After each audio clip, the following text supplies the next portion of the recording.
How does one actually become an expert in firing squads? It's serendipity. I got hooked into coming into a case. It's kind of like that vaudeville thing where the long cane comes up, grabs you around the neck, pulls you off the stage.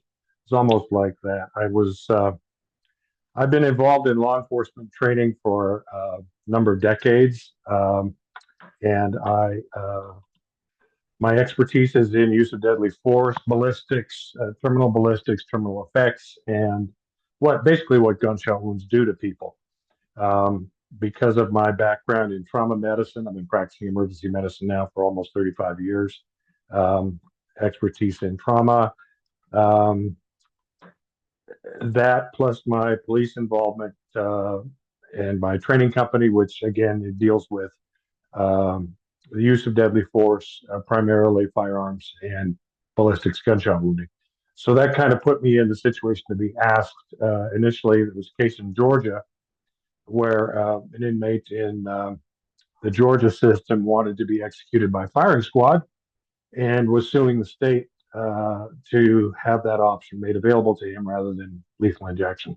So I came on as an expert witness on his behalf, and it just kind of picked up from there. There doesn't seem to be um, too much in the way of other people who can do this kind of provide this kind of expert testimony.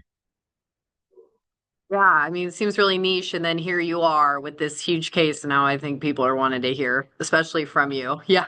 Right, right. Yeah. Well, this is my 13th or 14th case now that I've been involved in. Wow. So there's been a number of them all over the United States. And I think what's interesting is you're a doctor who somewhat, Yeah. is it fair to say, specializes in talking about death? Like, talk to us about that relationship too. Well, as I said, I'm an emergency physician. I'm a trauma specialist. So, I mean, any doctor who works in the emergency room, level three or higher emergency department deals with a tremendous amount of trauma. So we see a lot of people with traumatic injuries, violent injuries, gunshot wounds, just being part of it. So, um, my interest is in general emergency medicine, and trauma is just kind of it's the juiciest part of it for many of us. We enjoy it. We enjoy the the excitement, if you will, the stimulation of having to figure out why somebody is injured, how they're injured, how to stabilize them, how to keep them alive. And so, as a consequence, like any emergency physician with this much experience, I've seen enough trauma and dealt with enough of it that it's very familiar to me. As a specialty, we're kind of unique. We see people at their most vulnerable when they're least prepared, um, and as a consequence, we're on the pointy end of the spear of medicine, so to speak.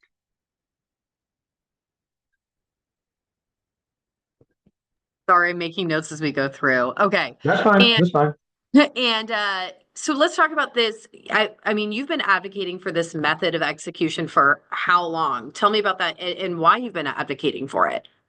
Well, it started in 2016. As I said, I was invited to participate as an expert witness in the Ledford case in the state of Georgia in 2016. Um, my interest, I wouldn't say that I'm an advocate for firing squad execution. I'm probably the person, one of the few people who can explain it um, from a medical and ballistics perspective in such a manner that it's understandable to laymen and particularly to judges and lawyers, because those are the people who I'm trying to convince that this is a legitimate way to go. So I got drawn in on that case, and because we we had gained some traction with that case, I've been invited by other advocates in the death penalty arena to participate in other cases. I participate at the request of inmates who are scheduled for execution. I don't testify on behalf of the state. I'm not particularly a fan of the death penalty. I'm not an abolitionist, but I certainly don't think it's our best option most of the time. But if we're going to execute people, if the state is going to execute people, that means we, the citizens, are executing people. Then we have an obligation as citizens to make sure it's done in the most appropriate manner possible.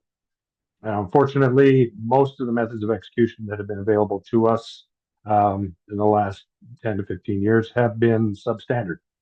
So I believe this is something that gives an option to departments of correction and to the men and women who are condemned to die at the hands of the state to die in a manner that is appropriate, efficient, and as painless as possible. So that's my objective. So it's interesting. I appreciate the nuance of the gray there too, and how you're looking at Mhm. it. My question is, do you see this call by the state of Idaho then to adopt firing squad as the primary method of execution as a victory, or is it more complex than that? No, I think it's considerably more complex. I don't rejoice in the fact that the state is going to kill these people by firing squad, lethal injection, or anything else. But the law states that the state can, and therefore it behooves me as a physician to. I mean, my primary objective is not to necessarily to save lives, but to minimize suffering. And I believe that death by gunshot wound is, compared to some of the other violent means of death that are available at the hands of the state, death by gunshot wound is, it has less suffering associated with it than a lot of other things do. Okay. My next question was, what is the perceived benefit or otherwise? And I think you've tackled some of that. Do you want to add any Sure, bit to that in terms of sure. benefits? Yeah. Yeah, well, I mean, if we look at if we go back to the 1960s, in 1967, a physician here in Oklahoma, um, and his name suddenly escapes me. Of course, that happens anytime you're trying to remember these things. I want to say Ray Chapman, but that's not his name.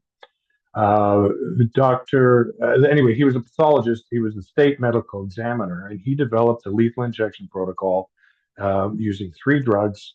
The first drug would cause deep anesthesia. The second drug would cause paralysis of the respiratory muscles, and the third drug would stop the heart. It was very effective. It was very quick. It was absolutely painless, other than the starting the IV, the little pinprick that would get the IV going, and it was very effective. But it's no longer available to most states now, death penalty states, because activists have made lobbied and made the drugs unavailable. So a lot of states have come up with new drug protocols that are considerably less effective, take longer, aren't as reliable. And in addition to that, we have a big problem. The big elephant in the room is that establishing intravenous access to give these drugs for lethal injection is not necessarily easy for a lot of these people who've been on death row for 10, 15, 20 years. They've gotten fat, their veins have got small. A lot of them don't have very good veins to start with. You know, in my job in the ER, we deal with people with terrible veins all the time, establishing IV access in these Oh yeah, people. my grandma is a nurse and she always says I have good veins, but Oh it's yeah, interesting to hear you talk about this. Yeah. well, this is just the case. You know, I mean, on a typical day in one of my busier ERs, we'll see. I mean, I will see 25 to 35 patients in a 12-hour shift, of which, and so my nurses are seeing more than that. I mean, we in our my busiest ER, we averaging about 150 patients a day, uh, three doctors over 24 hours, and four mid-level providers. So, you know, we're establishing IVs in 130, 150 people a day. That gives us lots of practice, and so we're able to get good IV access in. Execution situations, we've got people who establish one or two IVs maybe a month. Um, it's not they're not going to be as good at getting a stick on them as we can do in the ER. And if you can't get a good IV, you can't get the drugs in. If you can't get the drugs in, you're going to prolong the dying process because the drugs are not in the vascular system. This has led to some horrifically prolonged deaths in several recent executions, which is unacceptable as far as I'm concerned. So interesting. I mean, it makes sense now that you're saying it, but yeah, it's you're doing a really good job of bringing it all together. I feel like Well, I'm thank getting you. educated. Yes. Um, Sure. So, when the somebody like me in the public probably thinks of a firing squad, we're thinking of like golden age Hollywood movie where somebody's condemned, given the blindfold and a cigarette. Any last words? Is that how it is, or if not, what's different about it now? Yeah. Other than the cigarette, yeah, it's pretty much what you described. They don't allow smoking in the death house, as far as I'm aware. Um, but most of the time, the now remember we've only got the one protocol that's been used. Actually, two now that have been used. Utah's been doing firing squad executions now for 150 plus years. They've been doing it a long time. They've had 43 firing squad executions, all of it been successful. South Carolina just had their first firing squad execution last week, which was again very successful. And my understanding from unofficial sources is that Idaho is going to follow the Utah protocol pretty closely. So it's basically the inmate is restrained in a chair, a target is placed over the heart, and then a number of high-powered rifles, military-grade rifles, are used to fire bullets into the heart, which leads to catastrophic destruction of the heart, immediate drop of blood pressure to almost nothing. Well, actually, to nothing. And then when blood flow ceases, the best medical evidence shows that unconsciousness ensues within 3 to 4 seconds, and death follows swiftly thereafter. All right, and this another question, kind of debunking themes or ideas of what a firing squad is Right. you know, it was also that firing squads in the past, they would only have one rifleman that had actual live ammunition. Is that the case today, or is that even true in the past? Is that myth? Yeah, well, if you go back, you have to go back to the understanding of where firing squads came from to get a clear understanding of it. We know that firing squad has been a military form of execution since at least the Napoleonic era. The French army under Napoleon executed a lot of people, of their own soldiers, for crimes, high crimes, and so forth by firing squad. Um, these executions were often quite summary, and I mean, a firing squad execution in in the Franco-Prussian War, for instance, could be a matter of an officer saying, condemning an officer to death after literally a 2 minute court martial, march him out in the courtyard, and then grab some guys marching by, a squad of soldiers marching by, and say, "Okay, you're going to execute this guy." So the idea that men could be pressed into killing one of their comrades at a moment's notice was pretty difficult for people to stress. So what they said was, "Well, we're going to load. You're going to here. We got 10 guys. You're going to shoot this guy to death. Three of you, we're going to load your rifles with blanks." And so only the seven of the rifles would be loaded. And that way, nobody can say you were one of the people who fired the shot. Any one of you 10 guys can say, "My gun was not loaded with a bullet. It was just a blank. It made a lot of fire noise, but I didn't kill the man." So that gave the firing squad members a plausible deniability when it comes to the culpability for the death of a fellow soldier. That's where the tradition started. And it's Yeah, I been watch a lot of period retained. dramas, so Yeah, I'm yeah, like I'm envisioning exactly what you're talking about right now. right. It makes some sense if you look at it from that viewpoint.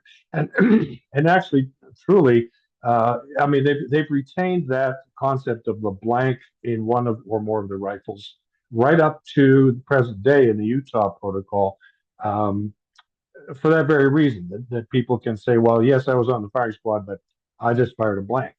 Um, which I guess to some degree gets people off the hook. Now, it doesn't fool the guys shooting the rifles. Any rifleman knows when you fire a rifle with a bullet in it, the recoil of the bullet leaving the chamber pushes the rifle back against it pretty hard. If you're firing a rifle with a blank in it, it's just like setting off a firecracker. There's no momentum pushing you backward. So you know if you fired a blank or not. But I think it's more for the point of being able to say to other people, the public, that I did not fire one of the bullets that killed. A lot of people say, "Well, that's nonsense. You don't need that." But I have not spoken directly to firing squad members, but to family members of men who've been on firing squads, One man in particular who is long since deceased, but his son spoke to me. He was on the firing squad that executed Private Eddie Slovik at the end of World War II. This was the last American soldier executed by firing squad for desertion. And this member of the firing squad was haunted for the rest of his days by being part of that execution. Having participated in that execution, uh, produced severe post-traumatic stress disorder for him. PTSD is a very real thing in people who work on executions, and we know in American death houses that very often the prison staff who work in the death house on executions, even if they're not actually in the execution chamber, can experience significant PTSD that haunts them and requires very real intervention from a psychiatric viewpoint. So it's not a trivial thing. I mean, yeah, no kidding. I think even just the weight of being a reporter covering tragedies falls hard upon me. But, having more intimate Right. knowledge and a hand in what's to happen, I mean, I can only imagine. It feels like a Yeah. distance for me, like Hollywood movie level, right? Yeah. Outside looking in. But for that reason, is it difficult to find a rifleman who is both willing and qualified to do this kind of work? No. No. There's my last trial, which was just a few weeks ago in the state of Louisiana. We did. I do this routinely whenever I testify in a case. I will check the roles in Louisiana. There are over 66,000 sworn law enforcement officers, most of whom are qualified with rifles. Law enforcement officers, for the most part, tend to be very pro death penalty. In every execution that I'm aware of where law enforcement officers have been recruited, the waiting list is pages and pages long. The volunteers are not hard to come by. We do know as well from the state of Utah, um, the training uh, the training required. Utah is the state that I'm most familiar with, by the way. That's why I keep citing them. Um, their training process, the selection and training process is extremely rigorous. So they select the fire squad members months in advance, and then the actual team and the alternates start training several weeks before the execution. They practice every aspect of the execution, including firing their rifles. And the degree of marksmanship required to place a bullet precisely at the distances of a firing squad are much, much easier than the marksmanship level required just to qualify to use a rifle on patrol. So any patrolman who has a rifle in his squad car in the state of Idaho is is going to be capable of meeting the marksmanship standard of the firing squad easily. It's not a difficult shot because they're trained to do Interesting. Huh. it. Well, I know there's talk about automation of the process. What do you think about that in Right. terms of Well, accuracy and yeah, in Idaho, that's something that came up from a legislator in their assembly, um, who who sort of floated that trial balloon. I don't think um, it's gained any traction, but I may be wrong. But concept is not new. In fact, the state of Nevada executed a prisoner in the late 1910s, 1920s, somewhere in there, using an automatic. They used an automated system. They had somebody welded together a frame that held three rifles, and then the rifles had strings attached to the triggers. The triggers were attached to weights, and then there were three different executioners who cut a string. So none of those three knew which one actually cut the real string that released the weights that fired the triggers. So that gave them some plausible deniability again. what's interesting Um, that that's a theme that comes back yeah, here every time. yeah, Yeah. it is, and I'm not sure why that has become so uh, such a common theme because if you look at things like death by electrocution, the electric chair, there's only one switch and there's only one guy that throws the switch. There's no question who threw the switch. The gas chamber, there's a similar thing. There's one button, one guy pushes it. So, but I think in all the newer methods, they're trying to take it away from one executioner. There's not just one hangman, not one axeman anymore. It's a team of people. They try to spread out the guilt and the blame, and more power to them for doing that. I'll be honest with you. You've got to look at the fact that You mentioned as a reporter, if you go to witness an execution, it's going to be pretty damn horrific for you. And for most of the people who are on the execution squad, if they don't have the exposure to death that a person like I have. As an ER doc, I see dozens of people die every year, maybe scores. I don't know. I honestly can't tell you how many people I've seen die in the room in front of me that I'm responsible for treating. They're not dying because I'm killing them, but it's death. And in my profession, we see a lot of it, so we become callous. It Yeah. doesn't, you know, but for the average layman who doesn't see, most people, most adults, I won't guess your age, probably early 20s, but you've probably never seen a dead body outside of a casket, if that. Um, and most Americans actually have not even seen a dead body in a casket. So, it's going to be very traumatic for most people to actually have to deal with the reality of execution. 100%. Well, at least for me, I go to a lot of crime scenes and I've often seen a body uncovered and things like Well, that. there you go. It's a Yeah, traumatizing thing, but I'm not seeing yeah, it in the process too, right, and I think right, that is the terrifying thing about it, watching like the light go out of sure, somebody's eyes versus here's a body, it's sure, already really disturbing and upsetting, but yeah, different than watching someone die versus, right? right, right. There's something that we know about this from law enforcement training, military training. I myself have participated and experienced this firsthand. The concept of seeing a human face when you have to shoot them, which is in police training, we're doing firearms training, um, is a huge barrier to overcome. For instance, in my training, I did so I already had my firearms expertise when I started doing force on force training as a police officer. I was on the SWAT team of my county police force for 5 years and on the medical officer for 12.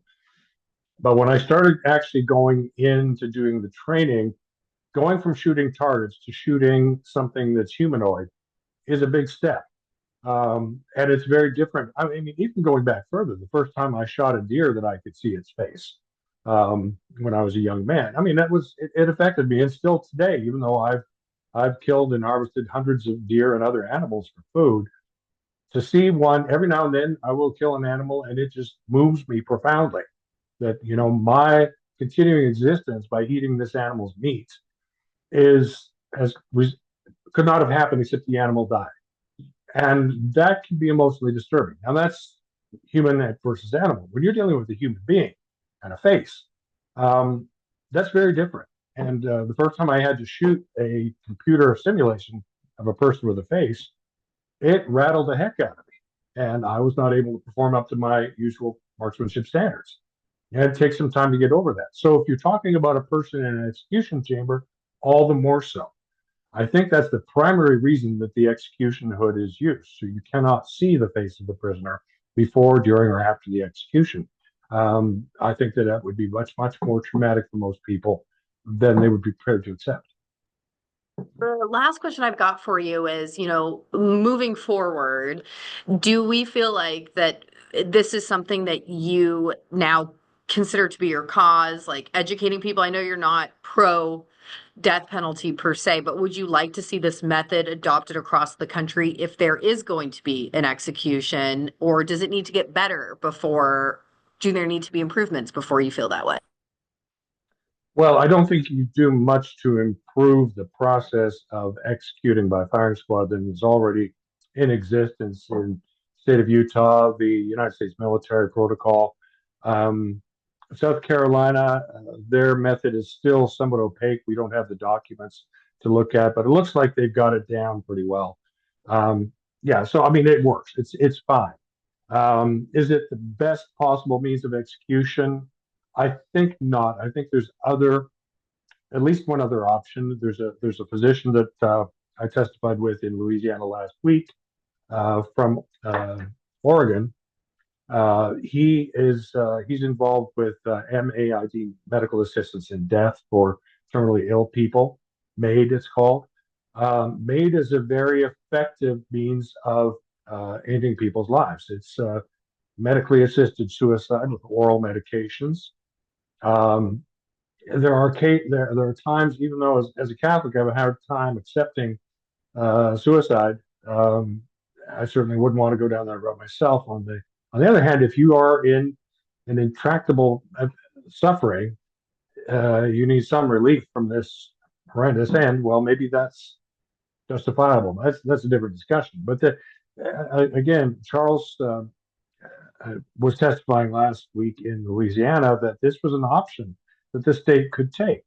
And the prisoner is given a cocktail to drink. He voluntarily drinks it and, goes to sleep in a few minutes. And within 12 to 18 hours, he dies. Um, there's no suffering involved in that other than the psychological suffering of, knowing that you're committing suicide or being forced to commit suicide by the state. Yeah. Everybody that That's comes an here, option. yeah. Yeah, that's another option as well.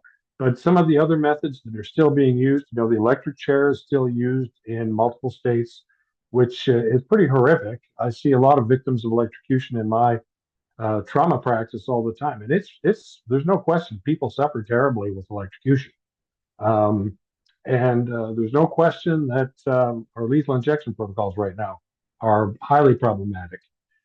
This new bizarre thing they've come up with is nitrogen asphyxiation, which is illegal to use on dogs and cats, but somehow it's now possible to use it on human beings. Just makes me scratch my head. How did the courts let that one slip by? So there's a lot of questions yet to be resolved. Now, I will continue to advocate for firing squad as an option to states that are willing to talk about it, and I think more states are going to adopt it. Idaho, for instance, did adopt it prior to the client that I was working on behalf.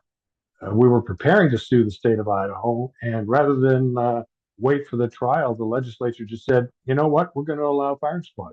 So just the threat of lawsuit caused Idaho to change its mind, and hopefully it's going to work out just fine there for the one, two man. I think there's only one man now on death row in Idaho. Although apparently this new fella, this Kohberger fella, people are assuming he's going to be uh, found guilty and sentenced to death as well, but we don't know yet. We'll have to see. Other death penalty states may go down the same road. I will continue to testify on this as long as I'm still, practicing. I think I'm a few years away from finally retiring from medicine. I think at that point I'll probably retire from this courtroom work as well. It takes a lot of time, a lot of energy. It's emotionally trying, but for now I'm going to keep doing it. Hopefully we can ease some suffering.